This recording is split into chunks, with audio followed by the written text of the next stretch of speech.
Bismillahirrahmanirrahim. Assalamualaikum warahmatullahi wabarakatuh. Alhamdulillahi ta'ala. Pada kesempatan kali ini, insyaallah ta'ala kita akan mulai membahas materi akidah.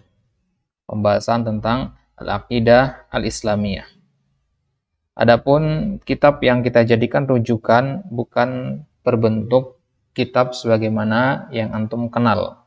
Kalau kitab-kitab dalam bidang akidah yang antum kenal mungkin ada Al-Aqidah At-Tahawiyah, Wasithiyah, Tadmuriyah, ya, ada Kitabut Tauhid, Al-Usul Ats-Tsalatsah.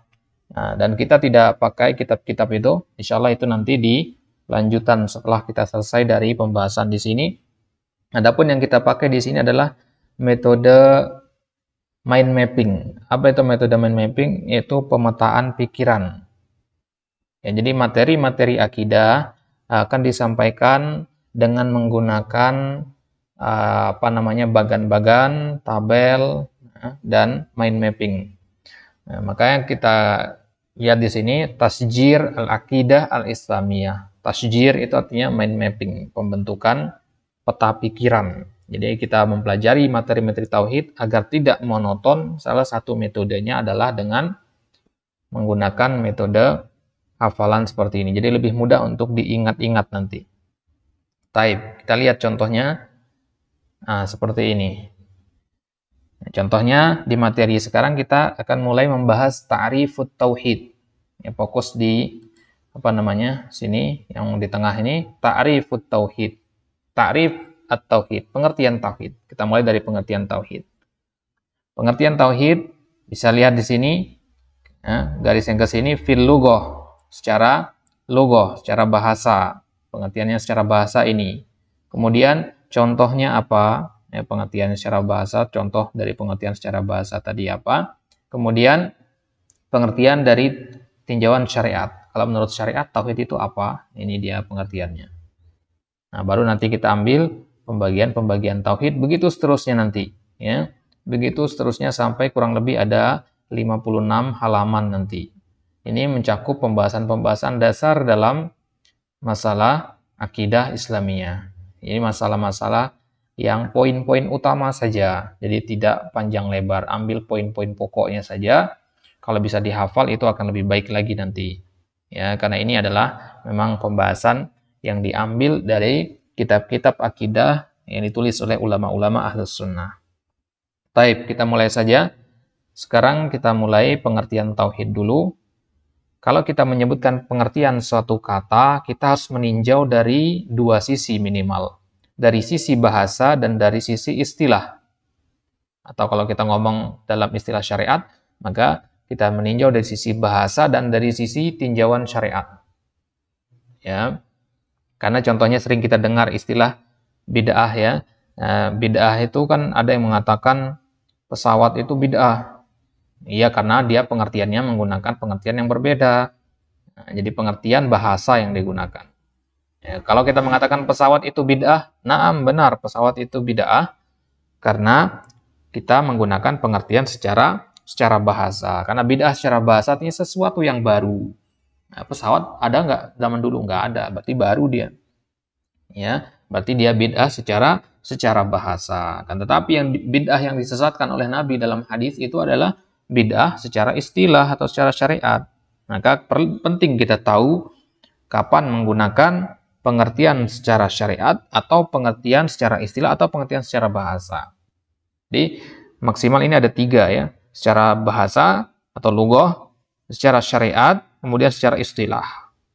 Ya, maksimal ini 3. Biasanya dalam kitab-kitab hanya disebutkan 2 saja, lughah atau syariat atau lughah dan istilah. Baik, di sini kita membahas pengertian tauhid dari 2 sisi, lughah dan syariat. Fil lughah, pengertian tauhid ditinjau dari sisi bahasa. Dia merupakan masdar dari fiil wahhada, yuwahhidu, tauhidan. Nah, masih ingat masdar, ya? Masdar itu wazan ketiga. Fa'ala yuf'ilu taf'ilan. Nah, contohnya kita dengar kata takbir, ya. Takbir itu masdar dari kata kabbaro yukabbiru takbiron. Wahhada yuwahhidu tauhidan. Maka secara bahasa, tauhid itu adalah masdar. Apa arti wahhada yuwahhidu? Wahhada dari kata wahid. Wahid artinya satu. Wahhada artinya menjadikan satu. Ya. Jadi ketika Anda mengatakan wahhada asyai', menjadikan sesuatu menjadi satu. Idza ja'alahu wahidan, jika dia menjadikannya hanya menjadi satu saja. Antum seumur hidup hanya menikah dengan seorang perempuan saja, nah, maka berarti antum mentauhidkan istri antum. Dari sisi bahasa, berlaku dari sisi bahasa. Berarti kalau ada orang menikah lebih dari satu, berarti dia berbuat syirik. Naam, syirik secara bahasa. Gitu ya. Jelas bedanya ya. Nah, jadi misalkan contoh yang lain, tauhid secara bahasa, antum punya 4 pulpen. Ya. Tapi antum hanya pakai hanya 1 pulpen saja, yang 3-nya antum buang. Nah, ini namanya tauhid. Ya, ini namanya tauhid. Antum mengesakan atau hanya menjadikan satu saja. Esa itu artinya satu. Contoh lain di sini dibawakan, misal contoh pengertian tauhid secara bahasa, idza qulta la yakhruju minal baiti ahadun illa Muhammadun. Kalau kita mengatakan kalimat seperti ini, tidak ada yang keluar dari rumah seorang pun kecuali Muhammad. Di dalam rumah ada banyak orang, nggak ada yang keluar, cuma satu yang keluar, yaitu si Muhammad.